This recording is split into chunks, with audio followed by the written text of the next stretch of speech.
তোমাকে যে লৌহে মাহফুজ থেকে তুমি যে কুরআন নিয়ে আসলা, তুমি এই কুরআনের কতটুকু আমানত আদায় করছো? তোমাকে যে আমানত দেওয়া হয়েছিল কতটুকু জিম্মাদারি তুমি আদায় করছো? তখন জিবরাইল আমিন বলবেন, নাযালা বিহির রূহুল আমিন আলা কলবিকা লিতাকুনা মিনাল মুমিনিন। ওগো আল্লাহ, আপনি যে কোরআনকে আমার কাছে আমানত হিসেবে দিয়েছিলেন, সেই আমানত সঠিকভাবে পালনার্থে এই কোরআনকে আপনার নবী মুহাম্মদ সাল্লাল্লাহু আলাইহি ওয়াসাল্লামের কলবের ভিতরে আমি সেট করে দিয়েছি, বলি সুবহানাল্লাহ। সম্মানিত ভাইয়েরা, কথাগুলি খুব লক্ষ্য করে শুনবো। কিয়ামতের ময়দানে মাহশারে আল্লাহ পাক আপনার নবী আমার নবীকে প্রশ্ন করবেন, ওগো নবী গো, আপনাকে যে কোরআন দেওয়া হয়েছিল, কোরআনের হক আপনি কতটুকু আদায় করেছেন? কোরআনের আমানত আপনি কতটুকু আদায় করেছেন? কোরআনকে তো আপনার কাছে এমনি এমনি দেওয়া হয় নাই। এর আমানত যেন সঠিকভাবে আদায় করা হয়, এটাকে আমানত হিসাবে আপনার কাছে দেওয়া হয়েছিল। নবী, আপনি এই কোরআনের আমানত সঠিকভাবে আদায় করেছেন কিনা? আল্লাহর হাবিব সেদিন বলবেন, ও আল্লাহ, 100 লক্ষ সাহাবীকে সাক্ষী রেখে আমি আমার উম্মতদের সামনে আমার উম্মতদেরকে এই কোরআন আমানত হিসাবে রেখে এসেছি। এই কোরআন আমাদের কাছে নবী সাল্লাল্লাহু আলাইহি ওয়াসাল্লাম কি হিসাবে দিয়েছেন ভাই? আমানত হিসাবে দিয়েছেন। সম্মানিত ভাইয়েরা, আপনার কাছে কেউ যদি অর্থ করে রাখে আমানত, সে আমানতের খেয়ানত যদি আপনি করেন, আমি করি, এর জন্য অবশ্যই গুনাহ হবে, ঠিক কিনা বলেন?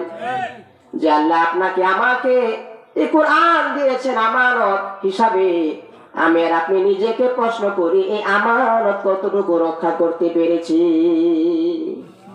না, রক্ষা করতে পারি নাই, পারতেছি না। সম্মানিত ভাইয়েরা, সাথে সাথে আল্লাহ পাক সমস্ত বান্দাদেরকে কাতার বন্দি করে দাঁড় করায় দিবেন।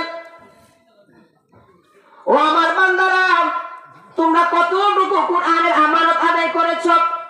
কোরআন অনুযায়ী তোমরা তোমাদের জীবনকে কতটুকু পরিচালিত করেছো? এখন তোমাদের জবাব দিতে হবে। বলেন তো দেখি, আমাদের পালাবার কোনো রাস্তা থাকবে নাকি? আল্লাহর হাবিব আল্লাহকে ডাক দিয়ে বলবেন, ওগো আল্লাহ, আমার উম্মত দুর্বল, আমার উম্মত বুঝে না, আপনি আমার উম্মতদেরকে একটু দেরি করেন, একটু পরে আপনি প্রশ্ন কইরেন। সম্মানিত ভাই, আমার দুঃখ আপনার দুঃখ বাবা মা সেদিন বুঝবে না, বুঝবে ভাই? বুঝবে না। কিন্তু আপনার নবী, আমার নবী সরকারে দু আলম, তাজদারে মদিনা, সরওয়ায়ে কায়নাত, শাফিউল মুজরিমিন, খাতামুন নবীন দৌড়ায় যাইবেন বাবা আদম আলাইহিস সালামের কাছে। ওগো আদম আলাইহিস সালাম, আপনার সন্তানেরা যায় দেখেন লাইনে দাঁড়ায় আছে, যেই পর্যন্ত কোরআনের আমানতদারির জবাব আল্লাহর কাছে দিতে না পারবে, ওগো বাবা আদম, ততক্ষণ পর্যন্ত আপনার সন্তান এখান থেকে বাঁচতে পারবে না। সেদিন বাবা আদম বলবেন, ওগো নবী, আমি হলাম সর্বপ্রথম নবী, আপনি হলেন সর্বশেষ নবী। আমার ভয় হয় আজকে যে রব কহার নাম ধারণ করেছেন, সেই কহার নাম ধারণ করা রবের কাছে কিভাবে যায় সন্তানদের ব্যাপারে আমি সুপারিশ করব। আপনার নবী, আমার নবী সেখান থেকে ফেরত চলে আসবেন, একাই দাঁড়ায় যাবেন এই উম্মতদেরকে বাঁচানোর জন্য। চিল্লা বলি সুবহানাল্লাহ। একাই দাঁড়ায় যাবেন এই উম্মতদেরকে বাঁচানোর জন্য, সিজদার মধ্যে লুটে পড়বেন আর বলবেন, ও আল্লাহ, আপনি যদি আমার উম্মতদেরকে প্রশ্ন করে বসেন যে কোরআনের কতটুকু হক তুমি আদায় করেছিলে, ওগো আল্লাহ, আমার উম্মত তো দৌড়া খেয়ে যাবে। ওগো আল্লাহ, আপনি এই দূর তীরে তাদেরকে সাহায্য করুন, যদি আপনি তাদেরকে সাহায্য না করুন আমি মাথাকে উঠাবো না। আল্লাহ তাআলা বলবেন, ওগো নবী, ওগো আমার হাবিব, আপনি মাথাকে উঠান, ইরফা রাসাক, মাথাকে উঠায় নেন। আপনার বান্দা, আপনার উম্মতদেরকে আমি প্রশ্ন করব না, এই কোরআনের উপরে আমি ছেড়ে দিলাম, কোরআন যার ব্যাপারে সুপারিশ করবে সে নাজাত পাবে, আর যার ব্যাপারে অভিযোগ করবে সে ধরা খেয়ে যাবে। সম্মানিত ভাইরা, সেদিন কোরআন আল্লাহর কাছে বলবেন, ও আল্লাহ, আমি যদি সঠিকভাবে আপনার কালাম হয়ে থাকি তাহলে আপনার কাছে ফরিয়াদ করি, আমাকে যারা যারা আমল করেছে, আমাকে যারা যারা মেনে চলেছে, আমার উপরে যারা জীবন পরিচালিত করেছে, ওগো রব, কোন শীতের রাত্রিতে আরামের ঘুম হারাম করে যারা যারা আমার আলোচনা শুনেছে, ওগো রব, আমি যদি আপনার সত্যিকার অর্থে কালাম হয়ে থাকি আপনি তাদেরকে মাফ করে দিন। সম্মানিত ভাইরা, সেদিন কোরআনের সুপারিশ আল্লাহ তাআলা শুনে যারা যারা কোরআনের উপরে জীবনকে পরিচালিত করেছে আল্লাহ পাক সকলকে মাফ করে দিবেন, বলে সুবহানাল্লাহ।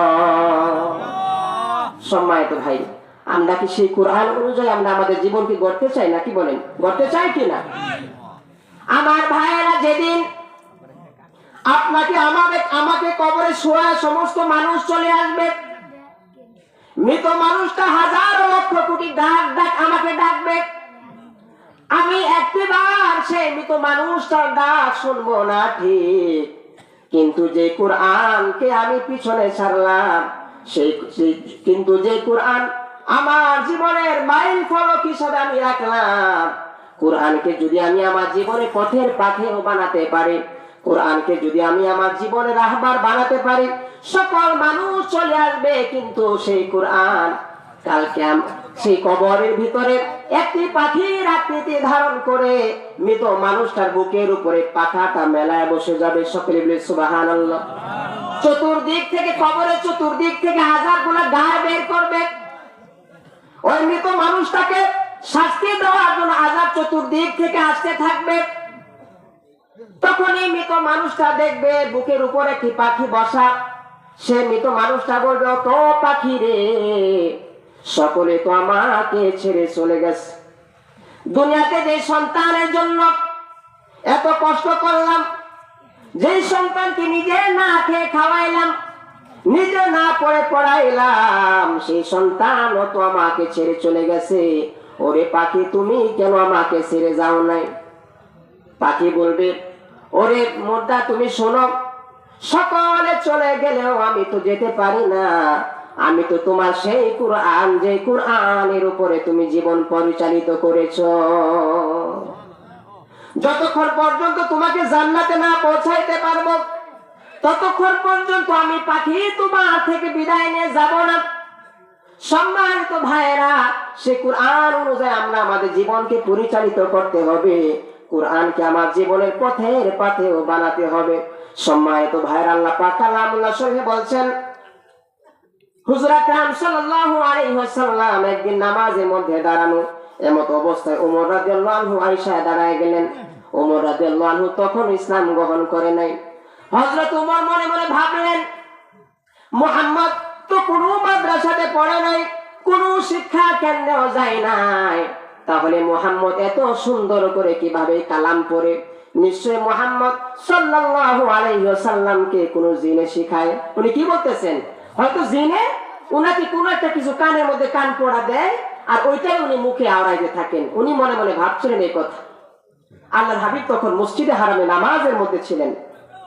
সম্মানিত ভাইয়েরা, হযরত ওমর রাদিয়াল্লাহু আনহু যখন মনে মনে ভাবলেন, মুহাম্মদ তো কোনো মাদ্রাসাতে পড়ে নাই, কোনো শিক্ষা কেন্দ্রেতেও যায় নাই, তাহলে মুহাম্মদ এত সুন্দর করে কিভাবে সে আল্লাহর কালাম পড়ে? যখন ওমর এই কথা মনে মনে ভাবছিলেন, তখন আল্লাহর হাবিব এই আয়াতখানা পড়লেন, ইন্নাহু লাকাউলু রাসূলিন কারীম। নিশ্চয় ইহা এক সম্মানিত বার্তাবাহকের কথা, এটা কোনো জিনের কথা নয়। হযরত ওমর বললেন, মুহাম্মদ সাল্লাল্লাহু আলাইহি ওয়াসাল্লাম তো উম্মি, সে তো লিখতেও জানে না, পড়তেও জানে না, সিগনেচারও করতে জানে না, তাহলে এত সুন্দর করে মিলা কিভাবে এই আয়াতখানা পড়লো? হয়তো বা মুহাম্মদ তলে তলে কবি হয়ে গেছে। হযরত ওমর বলছেন, যখন আমি এই কথা মনে মনে ভাবলাম, হয়তো মুহাম্মদ সাল্লাল্লাহু আলাইহি ওয়াসাল্লাম তলে তলে কবি হয়ে গেছে, তখনই আল্লাহর হাবিব নামাজের ভিতরে পড়তেছিলেন, ওয়ামা হুয়া বিকাউলি শাইরিন কলিলাম মা তুমিনুন। এটা কোনো কবির কাব্য নয়, এটা কোনো কবিতার কথা নয়, তবে অল্প সংখ্যক মানুষ ওই এর থেকে বিশ্বাস স্থাপন করে। হযরত ওমর মনে মনে আবার ভাবলেন, যদি হাজিরের কথা না হয়, কবির কাব্য না হয়, তাহলে আমি যেটাই মনে মনে ভাবি ওইটাই তো নামাজের ভিতর দিয়ে উত্তর আসে। নিশ্চয় হয়তো বা মুহাম্মদ সাল্লাল্লাহু আলাইহি ওয়াসাল্লাম তলে তলে গণক হয়ে গেছে। নাকি বলেন? একজন মানুষ মনে মনে যদি কোনো একটা কিছু ভাবে, আর একজন মানুষ যদি তার আগেই তার উত্তর দিয়া দেয়, আমাদের কাছে মনে হবে নাকি সে গণক হয়ে গেছে, নাকি আমি জিনিসটা বলার আগে সে বলে দিতেছে। সম্মানিত ভাইয়েরা, হযরত ওমর বললেন, হয়তো বা আল্লাহর হাবিব তলে তলে গণক হয়ে গেছে, না হয় এত সুন্দর করে মিলা মিলা কিভাবে কথা বলেন, আমার মনের ভাবটা উনি কিভাবে প্রকাশ করেন। অথচ আল্লাহর হাবিব তেলাওয়াত করছিলেন, সাথে সাথে আল্লাহর হাবিব পড়তে শুরু করলেন, ওয়ালা বিকাউলি কাহিনিন কলিলাম মা তাযাক্কারুন। এটা কোনো গণকের কথা নয়। প্রথম বলেছেন এটা এক সম্মানিত বার্তা বাহকের কথা, তারপর বলেছেন ইহা এক, এটা কোনো গণকের কথা নয়, তারপর বলতেছেন এটা কোনো কবির কাব্য নয়। হযরত ওমর বললেন, এটা যদি জিনের কথা না হয়, এটা যদি কবির কাব্য না হয়, এটা যদি গণকের কথাও না হয়, তাহলে মুহাম্মদ নামাজের ভিতরে যেটা পড়ছেন সেটা কি? প্রশ্ন তো জাগতেই পারে। সাথে সাথে আল্লাহর হাবিব পড়তে শুরু করলেন, তানজিলুম মির রাব্বিল আলামিন। সকলে চিল্লা বলি সুবহানাল্লাহ। এটা কোনো গণকের কথা নয়, এটা কোনো কবির কাব্য নয়, এটা কোনো জিনের শেখানো কথাও নয়, এটা হলো মহান রব্বুল আলামিনের পক্ষ থেকে নাযিলকৃত কুরআন। বলে সুবহানাল্লাহ। এটা আল্লাহর পক্ষ থেকে অবতীর্ণকৃত কুরআন। সুতরাং তুমি যেটা মনে মনে ভাবছিলা, এর কোনটাই এটা নয়, এটা হলো সেই মহান রব্বুল আলামিনের পক্ষ থেকে কুরআন, যেটা মানুষের সুখ শান্তি সমৃদ্ধির জন্য আল্লাহ পাক মানুষের মানব জাতির কল্যাণের জন্য পাঠিয়েছেন। হযরত ওমর বলতেছিলেন, যখন আমি এই আয়াতখানা শুনলাম, সাথে সাথে আমার ভিতরে ইসলাম গ্রহণের ধ্বনিটা যেন প্রতিধ্বনিত হচ্ছিল। ইসলাম গ্রহণের জন্য আমি সাথে সাথে তৈয়ার হয়ে গেলাম। বলে সুবহানাল্লাহ। সম্মানিত ভাইয়েরা, আল্লাহ পাক তার পরবর্তী আয়াতে বলছেন, ওয়ালাউ তাকাওয়ালা আলাইনা বা'দাল আকাওয়িল। যদি আমার হাবিব এই কুরআনের ভিতরে একটি কথা মন গড়া বানায়া চালায়া দিতেন আমার নামে কথা বলে, যেটা হলো আল্লাহর কালাম, কিন্তু আল্লাহর হাবিব নিজের মন থেকে চালায়া দিছেন, আল্লাহর কালাম নয়, তারপরও নিজ থেকে চালায়া নিছেন। আল্লাহ বলছেন, তাহলে আমি কি করতাম? সাথে সাথে আমি আমার হাবিবের ডান হাতকে চেপে ধরতাম, আর আমি আমার হাবিবের কণ্ঠ নালীকে কেটে ফেলে দিতাম। তার মানে বোঝা গেল এই কুরআন সম্পূর্ণ নাযিল হয়েছে আল্লাহর পক্ষ থেকে। কার পক্ষ থেকে ভাই বলি? আল্লাহর পক্ষ থেকে। সম্মানিত ভাইয়েরা, আল্লাহ পাক আর অন্য আয়াতে ইরশাদ করছেন, ওয়ামা ইয়ানতিকু আনিল হাওয়া ইন হুয়া ইল্লা ওয়াহয়ুহা। আমার হাবিব একটি কথাও হাওয়া থেকে বলেন না, একটি কথাও মন গড়া বলেন না, যেটাই বলেন এই কুরআনে সম্পূর্ণটাই আমার ওহী। বলি সুবহানাল্লাহ। সম্মানিত ভাইয়েরা, আম্বিয়া কেরাম দুনিয়ার জমিনে আগমন করেছিলেন। প্রত্যেক আম্বিয়া কেরামের অসংখ্য মুজিজা ছিল। হযরতে মূসা আলাইহিস সালামের মুজিজা ছিল হাতের লাঠি, ঠিক না বেঠিক? মূসা আলাইহিস সালামের মুজিজা ছিল হাতের লাঠি। ফেরাউন যখন মূসা আলাইহিস সালামকে পাকড়াও করলেন, চতুর্দিকে জাদুঘরেরা দাঁড়ায় গেল। মূসা আলাইহিস সালাম আল্লাহর কাছে দোয়া করলেন, আল্লাহ, আমাকে তো পাকড়াও করে ফেলা হয়েছে, আপনি যদি সাহায্য না করেন আমার বাঁচার কোনো রাস্তা নাই। আল্লাহ সাথে সাথে বললেন, وما تلك بيمينك يا موسى قال هي عصاي أتوكأ عليها وأهش بها على غنمي ولي فيها مآرب أخرى قال ألقها يا موسى فألقاها فإذا هي حية تسعى সেই বিপদের মুহূর্তে আল্লাহ প্রশ্ন করলেন, ও মুসা তোমার হাতে কি উঠি? বললেন লাঠি। আল্লাহ বললেন সেই লাঠিকে ছেড়ে দাও। ছেড়ে দেওয়ার সাথে সাথে লাঠিটা বিশাল সাপ হয়ে গেল। ও আমার ভাইরা, আল্লাহ রব্বুল ইজ্জত মুসা আলাইহিস সালামকে এই লাঠির গুণে বাঁচায়া দিলেন। ঠিক না ঠিক? এটা হলো মুসা আলাইহিস সালাম একটি মুজিজা। মুসা আলাইহিস সালাম চলে গেছে, ওনার মুজিজা শেষ হয়ে গেছে। আর কোন সময় কোন মানুষ বলতে পারবে না আমি একটি লাঠিকে ছেড়ে দিয়েছি আর লাঠিটা এক বিঘত সাপ হয়েছে। কথা কেউ বলতে পারবে? এই কথা বলতে পারবে না। হযরত সুলাইমান আলাইহিস সালামের মুজিজা ছিল সিংহাসন। সুলাইমান আলাইহিস সালাম সিংহাসনের উপর উঠতেন আর এই সিংহাসন হাজার হাজার মাইল এক পলকে চলে যেত। বলে সুবহানাল্লাহ। সুলাইমান আলাইহিস সালাম চলে গেছেন, তার মুজিজা শেষ হয়ে গেছে। হযরত ঈসা আলাইহিস সালামের মুজিজা ছিল কোন অন্ধ মানুষ যখন ঈসা আলাইহিস সালামের কাছে আসতেন, সাথে সাথে ঈসা আলাইহিস সালাম সে অন্ধ মানুষটার চোখের উপরে হাত বুলায় দিতেন আর ওনার চোখের আলো ফিরে পেতেন। হযরত ঈসা আলাইহিস সালাম চলে গেছেন, ওনার মুজিজাও খতম হয়ে গেছে। আজ সারা পৃথিবীতে হাজার লক্ষ কোটি খ্রিস্টানরা বিদ্যমান আছেন যারা ঈসা আলাইহিস সালামের ভক্ত অনুরক্ত। কোন খ্রিস্টানের কথা বলতে পারবে না আমরা কোন মানুষের, কোন অন্ধ মানুষের চোখের উপরে হাত বোলায় দিছি আর তার চোখের আলো ফিরে পাইছি। এই কথা কেউ বলতে পারছে ভাই? কেউ বলতে পারবে না। হযরত ঈসা আলাইহিস সালাম চলে গেছেন, তার মুজিজা শেষ হয়ে গেছে। হযরত দাউদ আলাইহিস সালামের মুজিজা ছিল তার কণ্ঠস্বর। দাউদ আলাইহিস সালাম যখন জাবুর শরীফ তেলাওয়াত করতেন, সমুদ্রের মাছগুলা তাদের সাঁতার থামায় দিয়া জাবুর শরীফ তেলাওয়াত শোনার জন্য বেকুল হয়ে যেত। বলে সুবহানাল্লাহ।